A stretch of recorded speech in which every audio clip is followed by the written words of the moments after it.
Hola a todos y sean muy bienvenidos a Más Allá de las Finanzas, un podcast de Impact Your Finance. Mi nombre es Federico Orsi y en cada episodio vamos a explorar juntos el mundo de las finanzas corporativas con una mirada profesional, basada en datos, investigaciones y experiencias reales.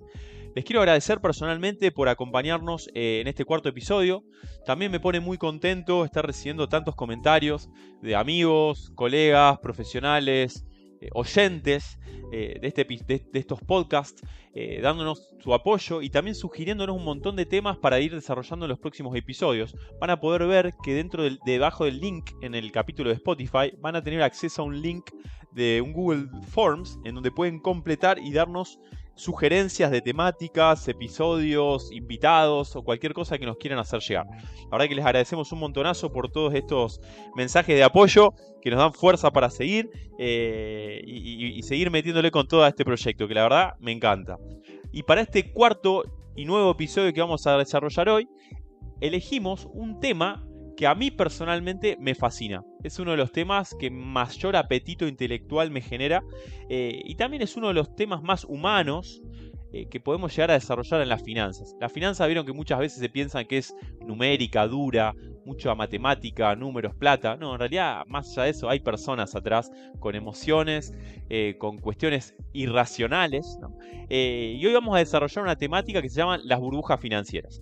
Para quienes no me conocen tanto, más allá de mi formación en finanzas, que hace 15 años que hago asesoramiento y he estudiado, y bueno, CFA y maestrías y demás, estoy estudiando historia desde hace algunos años. Leí hace un tiempo un libro de Harari, que lo recomiendo, que es el que se llama De animales a dioses, y la verdad me voló la cabeza. Me hizo dar cuenta de que sabía muy poquito del mundo. Me gusta viajar también, me gusta conocer. Y la verdad que me abrió la cabeza y dije, che, bueno, ¿por qué no arranco a estudiar un poquito más de historia completamente como un hobby? Y así es como me empecé a meter a full en estos temas. También en la facultad, en una de las materias que doy, que se llama International Finance, damos clases también de historia de las finanzas. Y la verdad que este tema es tremendo para poder estudiarlo, porque realmente es algo que podemos aprender un montonazo. Al mirar la historia, somos capaces de entender mejor el presente y el mundo en el cual estamos. Y al estudiar también la historia de las finanzas y el dinero, vemos también que los seres humanos, por más racionales que parezcamos, no lo somos. Somos muy irracionales, somos muy emocionales, y la verdad es que en el mundo y en los mercados financieros se repiten una y otra vez un montón de patrones. Por ejemplo, hay activos financieros, como le hace ahora el Bitcoin, ¿no? Que han causado mucha euforia, promesas de riqueza rápida, precios que suben sin límite y después, en un abrir y cerrar de ojos, se pincha la burbuja y grandes colapsos de los precios y los retornos. Por eso es que se hace una analogía de estos comportamientos con una burbuja. Imaginémonos cuando estamos tomando un baño, ponemos espuma, se empiezan a armar las burbujas, que son chiquititas primero, se empiezan a crecer rápidamente y después de un abrir y cerrar de ojos, ¡pac!, se pinchó y se esfumó todo.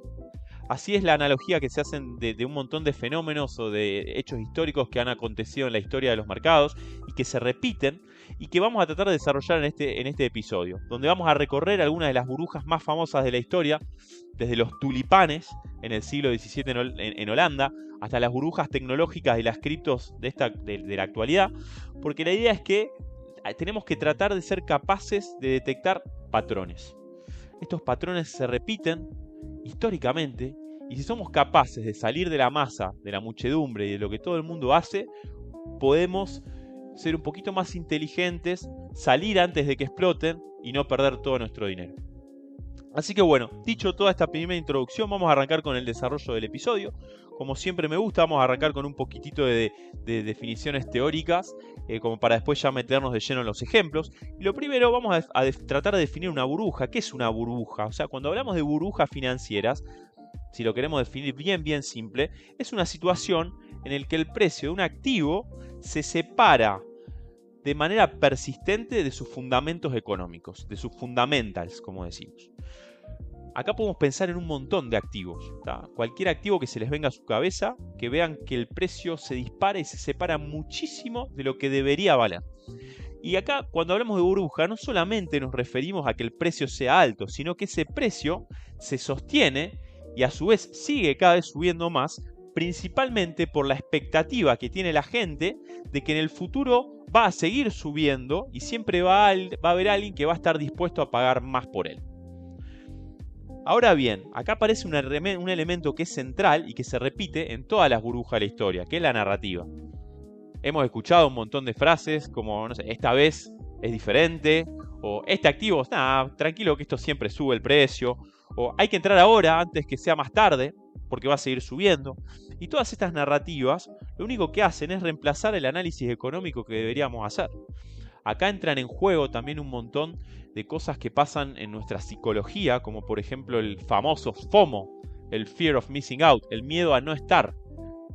Pasa mucho, por ejemplo, con inversiones de moda, donde todo el mundo tiene que tener algo y si no lo tenés quedaste fuera del sistema.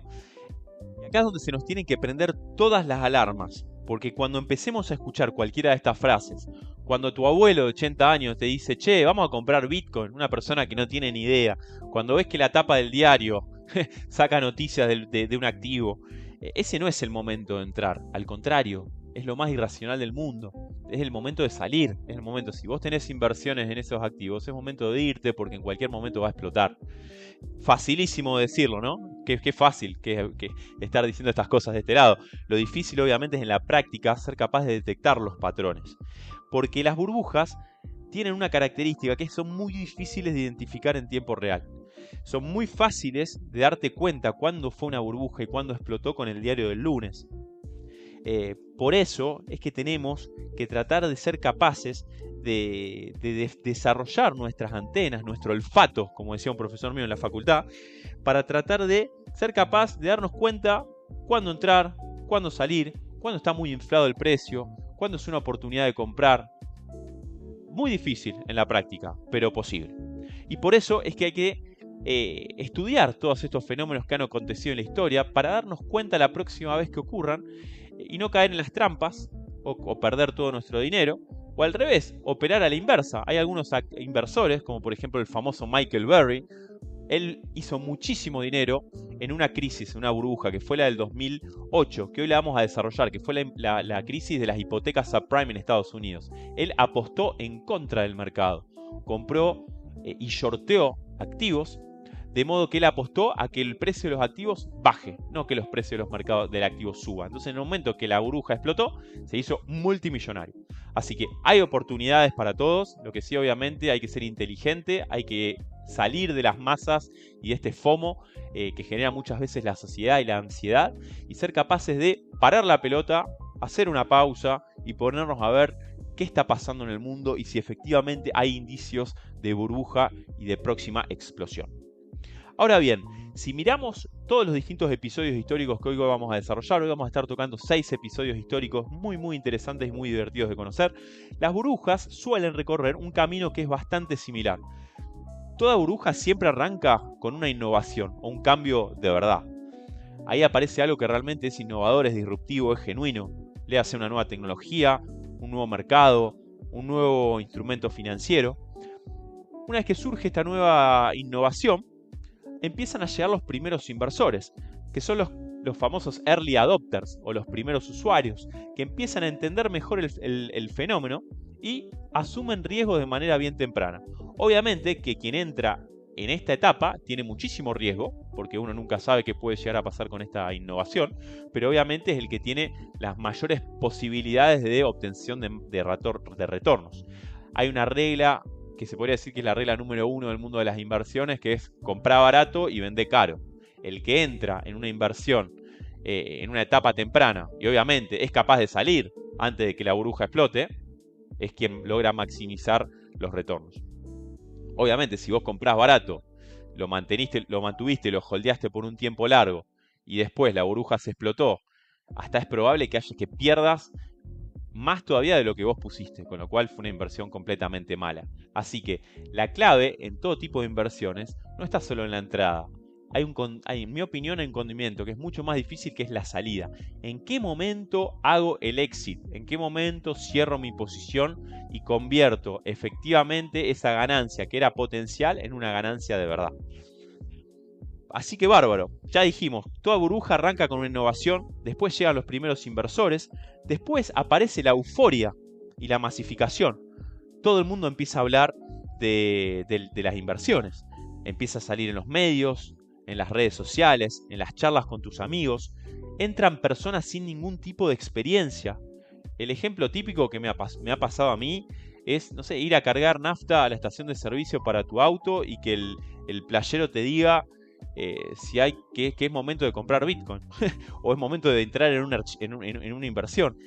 Ese es el momento donde tenés que salir, donde están todas las alarmas prendidas de que guarda que esto está en cualquier momento a punto de explotar. Y en ese momento, donde hay mucha masificación, donde cada vez entran más inversores, donde hay muchísimo más demanda, donde el activo cada vez incrementa más todavía su valor, o su precio podríamos decir, y se separa más de sus valores fundamentales, también suele aparecer el apalancamiento. ¿Y qué es el apalancamiento? Inversores que compran más todavía tomando deuda. Toman créditos, utilizan derivados financieros, toman deuda para no quedarse afuera y apalancarse por 5 veces, 10 veces o 100 veces sus posiciones. Y después llega, lamentablemente, el punto de inflexión. A veces no es una gran crisis, pero simplemente una mala noticia o que el crecimiento ya no sorprende tanto como antes pueden hacer que llegue el colapso. En el momento del colapso se pinchó la burbuja, caen los precios fuertemente y se producen enormes pérdidas para los inversores, y también se trata siempre de buscar un culpable. Este es más o menos el patrón típico de una burbuja. Lo que tenemos que saber es que el que compró en el principio o en el medio de todo este ciclo de inversión y se quedó hasta el final y no salió de su posición, perdió realmente como en la guerra. Pero las burbujas, la realidad es que no se saben nunca cuándo van a explotar. En un abrir y cerrar de ojos se pueden pinchar y no te da ni tiempo para actuar. Así que la clave, y que es una de las enseñanzas o de las opiniones o consejos que les quiero dejar en este episodio, es fundamental que estudiemos la historia para poder identificar patrones y ser más inteligentes, para no seguir a la manada y saber cuándo entrar y cuándo salir correctamente de nuestras inversiones. Porque cualquier error de timing puede ser fatal para nuestra cartera de inversiones y para nuestro portfolio de capital. Ahora bien, vamos entonces entrando a cada una de las 6 ejemplos que les traje en el episodio de hoy, que voy a desarrollar con un poquito más de detalle y que realmente son fabulosos. Vamos primero con la primera burbuja financiera de la historia. No sé si la conocen, tal vez sí, tal vez no. Se llamó la burbuja de los tulipanes, o la tulipmanía. Tuvo lugar en la Holanda de principios y mediados del siglo XVII, aproximadamente en el año 1636. Creo que es importante pararnos en primer lugar en esa época. ¿En qué momento estaba el mundo a principios del siglo XVII? Estaban la colonización, se había descubierto un nuevo mundo, había muchos viajes de exploración, mucho comercio, y Holanda era uno de los países y una de las potencias marítimas y comerciales más importantes del momento. Obviamente competía palo a palo con otras potencias de la época, como Inglaterra, como España, como Portugal, como Francia, con este afán de conquistar nuevos países, nuevas regiones, cada una obviamente con fortalezas y con debilidades. La tulipmanía se cita como la primera burbuja financiera de la historia. Estoy seguro que se están imaginando en sus cabezas qué son los tulipanes. Los tulipanes son esas flores con bulbos que aún hoy son muy famosas en los países europeos, como mismo Holanda. Recuerdo haber ido algunos años atrás a Ámsterdam en pleno invierno europeo, en enero, y ver las plazas llenas de tulipanes, como si fueran alfombras. Y eso es específicamente el activo que generó la primera burbuja financiera de la historia. Los tulipanes, en esa época, en una época de gran furor y auge económico de Holanda, no eran una flor típica y común. Habían sido importadas del Imperio Otomano y se habían convertido en un símbolo de estatus, de lujo y de rareza dentro de una sociedad que era muy rica y comercialmente muy avanzada. Y lo interesante acá es que con el tiempo el tulipán dejó de ser una simple flor. Empezaron a aparecer por primera vez los contratos a futuro. Se compraban y se vendían promesas de entrega, no solamente el bulbo físico. Es decir, el tulipán pasó de ser una flor a convertirse en un activo financiero. se empezaron también a agregar distintos tipos de virus y bacterias a las florcitas y a los bulbos y a empezar a generar distintas especies y colores de tulipanes. Los más caros, por ejemplo, los más codiciados, eran una especie que se llamaba el Semper Augustus, que era un tulipán de fondo blanco y de líneas de color rojo. Lo que pasó es que obviamente la demanda de este activo excedió completamente la oferta, los precios empezaron a subir, como la fabricación y la producción de tulipanes no alcanzaba, se empezaron a vender y a comprar tulipanes a futuro, los precios alcanzaron niveles absurdos, como por ejemplo hay registros de la época que contaban que había bulbos individuales de tulipán que valían más que el ingreso anual de una familia. Y también hay transacciones documentadas en donde 10 tulipanes equivalían al valor de una casa de lujo en Ámsterdam.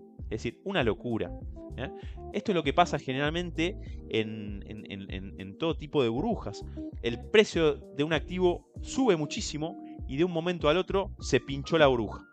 En una subasta en Holanda no hubo ningún comprador más a esos precios. Se dieron cuenta de que el precio estaba altísimo para el activo subyacente. Y cuando ya no hubo más compradores marginales, el mercado se congeló, los precios colapsaron y la gente se quiso matar. Bien, acá si queremos sacar alguna conclusión de esta primera burbuja, y que son patrones que vemos en todas, en este caso los precios no guardaban ningún tipo de relación con el valor fundamental del activo en cuestión. Esto es algo detectado en todas las burbujas que vamos a ver hoy. Vamos ahora a la segunda burbuja, que también está muy buena que conozcamos y que le sigue a efectos de tiempo. Esta es la burbuja, se llama de los mares del sur, o la South Sea Bubble, que tuvo lugar en Inglaterra a mediados del siglo XVIII, específicamente en el año 1720. Esta burbuja, la burbuja de los mares del sur, giró en torno a las acciones de una compañía que se llamaba la South Sea Company. Una empresa que realmente parecía de vuelta, léanlo entre comillas, a explotar un comercio súper lucrativo y rentable con América del Sur.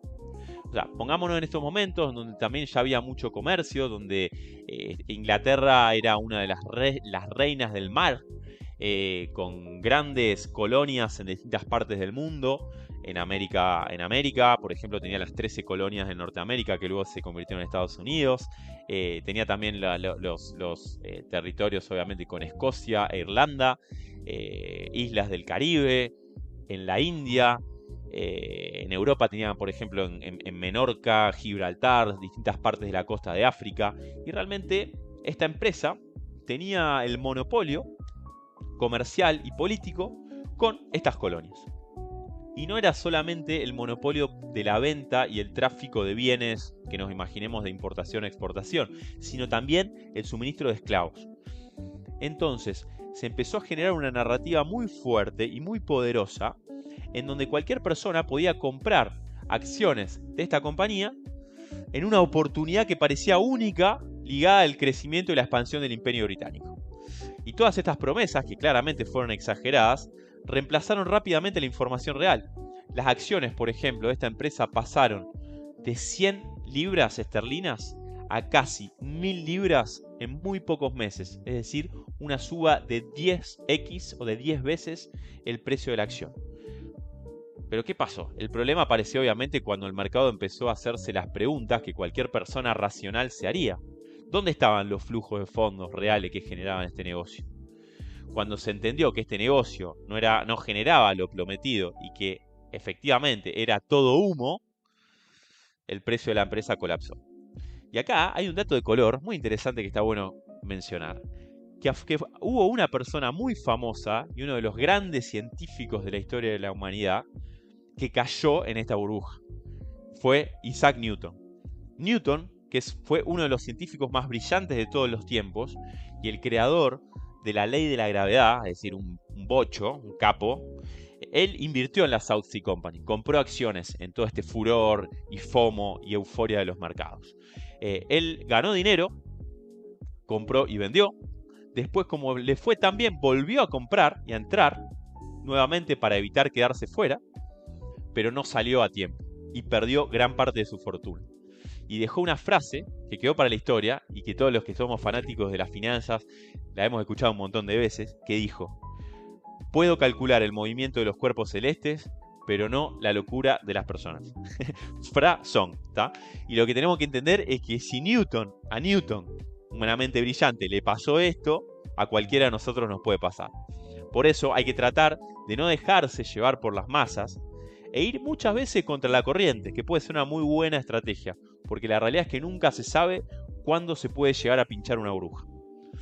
Ahora, siguiendo también en la evolución histórica de las burbujas, vamos con otra burbuja que fue fatal y que todavía hoy se sigue hablando de esta burbuja, que fue la de el crash o el crack de 1929 de la bolsa de Estados Unidos.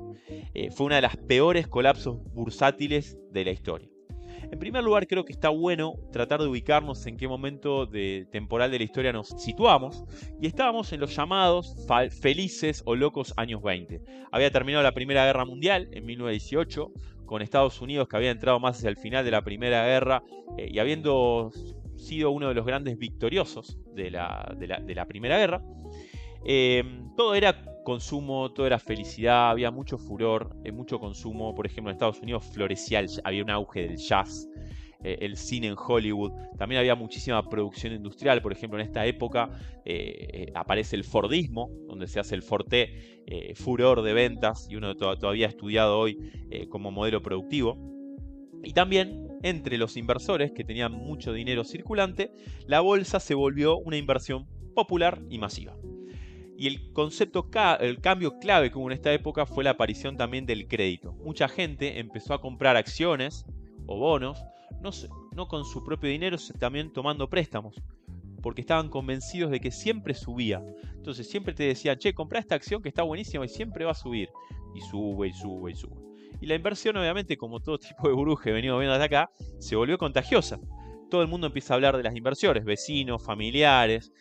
Te cuentan historias de alguien que se hizo millonario en 2 meses.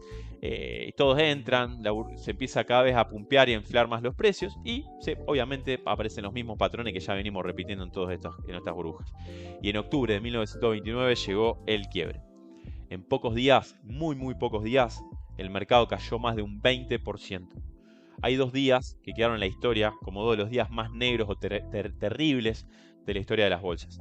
El famoso Black Monday, que fue el 28 de octubre de 1929, en donde el índice Dow Jones, que es el índice que mide la performance de las empresas industriales de Estados Unidos, cayó casi un 13% en un día.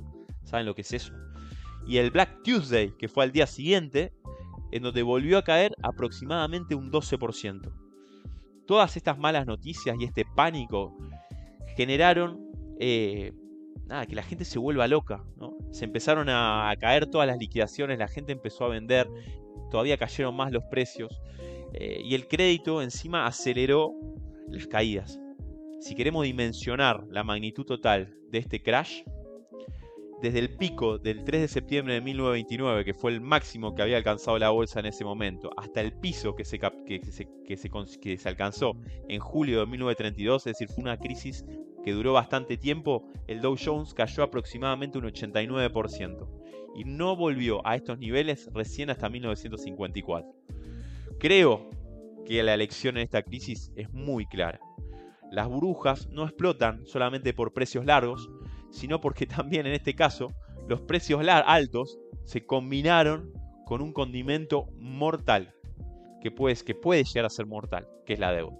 La deuda, como a mí siempre me gusta decir, puede ser tu mejor aliado o tu peor enemigo. Todo depende hasta qué momento te endeudaste, cómo es tu situación financiera. En este caso la deuda hizo explotar todavía más aún todo. Vamos con la cuarta burbuja. Ya nos estamos acercando más a los tiempos recientes, así que imagino que muchos de ustedes la han vivido en carne propia. Yo de esta personalmente me acuerdo. Fue la famosa burbuja de las .com en los años 2000. La burbuja.com tuvo realmente de base una innovación que fue real y que todavía la usamos, que fue Internet.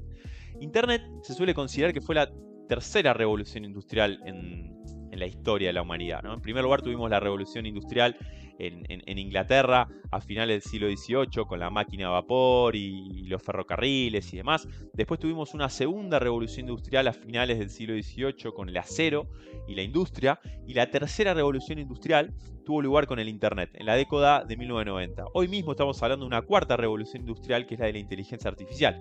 Pero bueno, ya esto vamos a tocar también una posible burbuja que hoy estamos viendo, que es toda las tecnológicas, y va a ser la sexta que vamos a desarrollar hoy. Pero con Internet, que fue realmente una innovación real, también se generó una burbuja. Y el problema en realidad no pasó por la tecnología, no fue por el Internet, sino cómo se valorizaron o cómo el mercado percibió a las empresas que utilizaban Internet. Cualquier empresa en cualquier parte del mundo, esto fue principalmente en los Estados Unidos, le ponían .com a su marca y en un abrir y cerrar de ojos pasaban a valer más. El mercado estaba valorando tremendamente y de manera muy optimista todas estas empresas tecnológicas.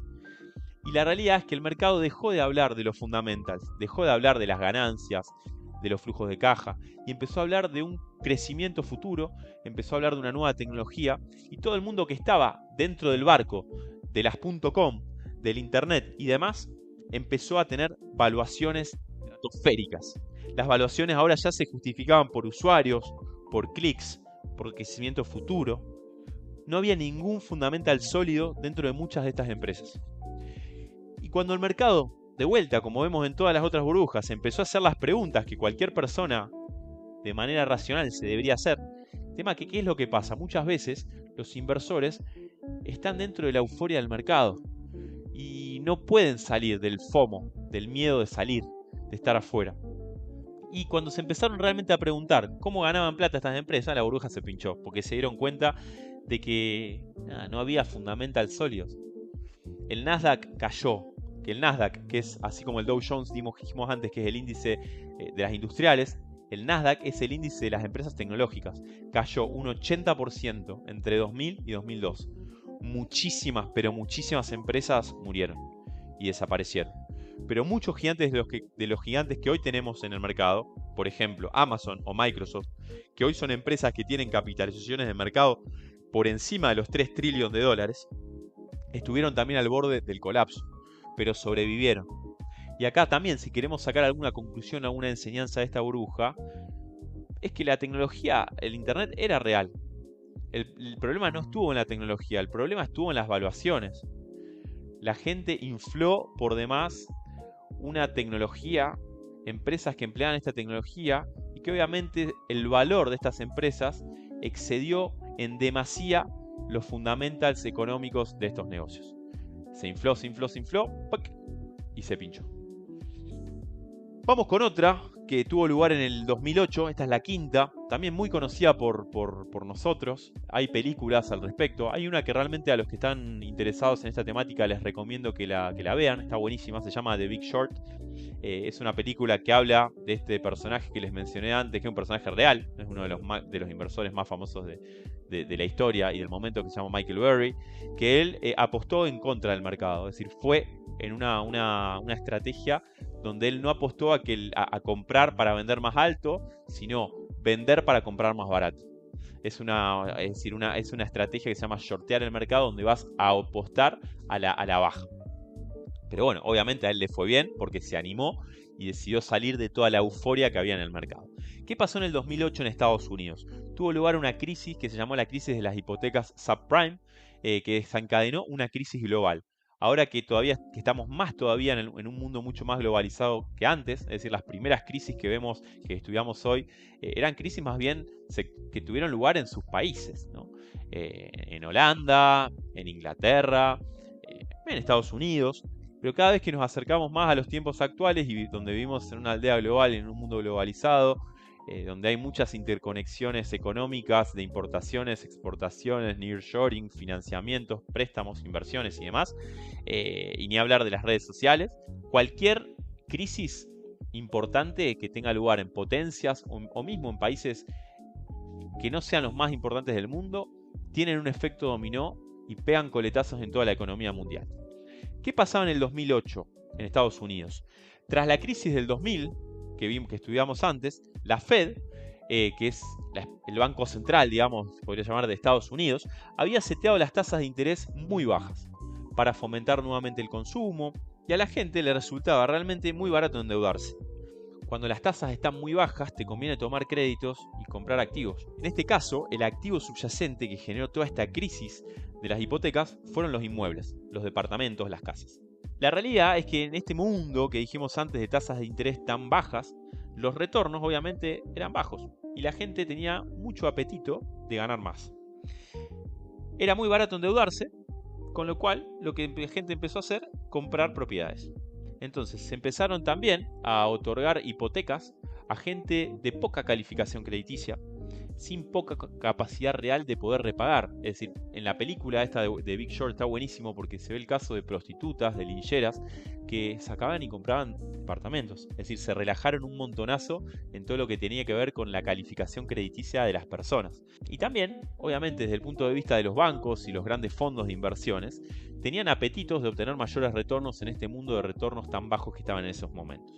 Y ahí aparecieron los famosos magos de las finanzas, que hacen lo que se conoce como la ingeniería financiera, y empezaron a crear un nuevo instrumento que se llamaban los créditos hipotecarios empaquetados, o en inglés se llamaban los mortgage-backed securities. Eran una securitización donde lo que hacían era armar una cajita donde metían un montón de préstamos hipotecarios. O sea, un préstamo hipotecario vos sabés que es bastante seguro.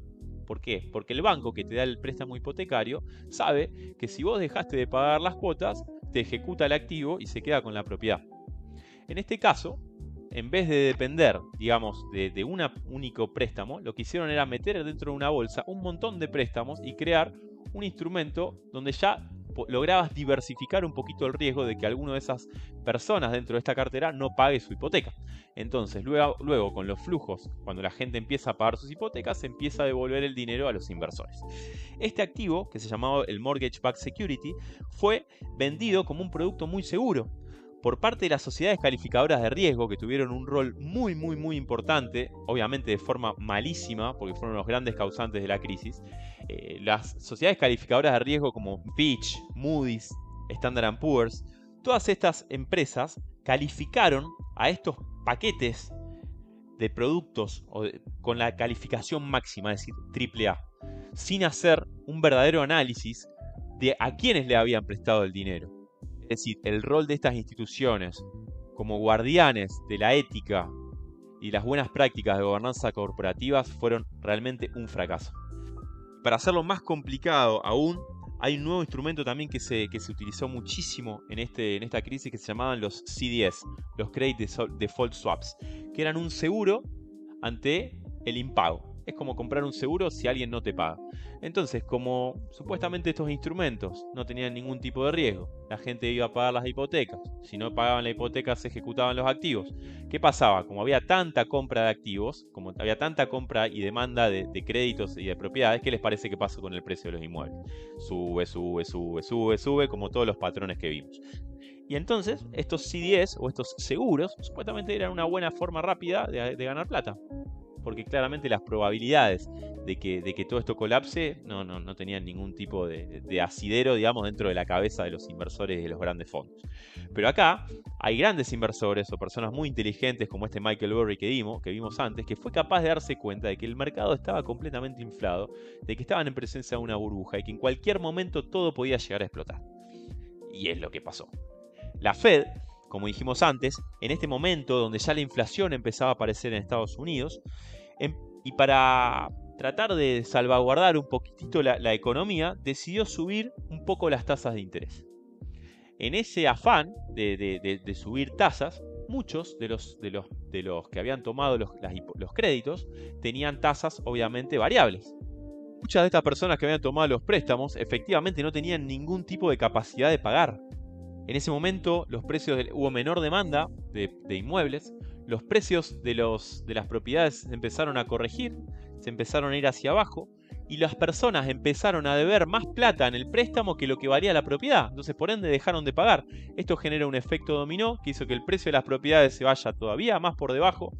Los credit default swaps explotaron. Entonces, las personas que habían otorgado estos seguros tendrían que empezar a hacer pago a las obligaciones por parte del seguro y se generó un combo que llevó al colapso del sistema financiero mundial. Por ejemplo, un banco que se llamaba Lehman Brothers quebró el 15 de septiembre de 2008 con más de 600.000 millones de dólares en activos. Una de las bancarrotas más grandes de la historia de los mercados financieros. Y acá de vuelta, ¿qué pasó en esta crisis? ¿Qué vemos de patrones que se repiten en todas las burbujas que estamos viendo? Activos que suben y suben y suben sin ningún tipo de fundamentos. Ni hablar cuando se apalancan con instrumentos financieros muy complejos como todos estos que se fueron creando y utilizando por parte de la ingeniería financiera.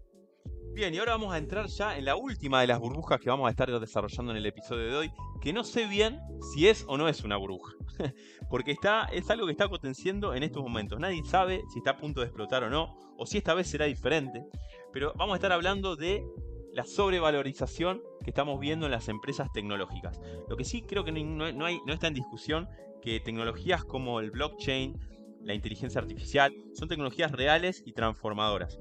También todas las empresas que utilizan este tipo de tecnología, estamos viendo muchísima volatilidad en lo que tiene que ver con sus valuaciones. Valuaciones que crecen mucho más rápido que los flujos que generan, donde hay muchísimas promesas de nuevas aplicaciones y de cosas futuras. Y también otro parámetro que se repite y que yo personalmente veo en esta posible burbuja que estamos viendo en estos momentos es una analogía con lo que vimos en la cuarta burbuja que vimos hoy, que es la de la .com. Hoy cualquier empresa tecnológica, fíjense que le agregan a la industria, a la vertical y a sus modelos de negocio la palabra tech al final.